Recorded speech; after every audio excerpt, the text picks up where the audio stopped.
சுறா கைடு 12ஆம் வகுப்பு பொதுத் தேர்வுக்கான புதிய பதிப்பு தற்போது பரபரப்பான விற்பனையில். மாணவர்கள் பொதுத் தேர்வில் அதிக மதிப்பெண் பெற உடனே வாங்குங்கள் சுறா கைடு.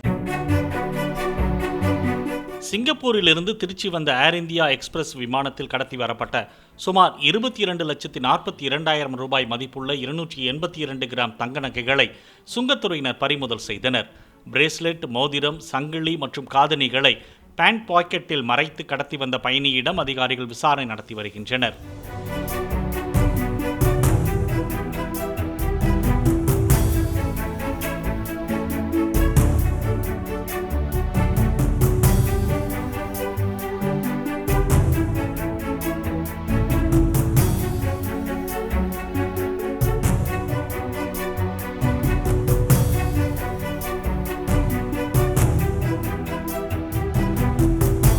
சுறா கைடு 12ஆம் வகுப்பு பொதுத் தேர்வுக்கான புதிய பதிப்பு தற்போது பரபரப்பான விற்பனையில். மாணவர்கள் பொதுத் தேர்வில் அதிக மதிப்பெண் பெற உடனே வாங்குங்கள் சுறா கைடு.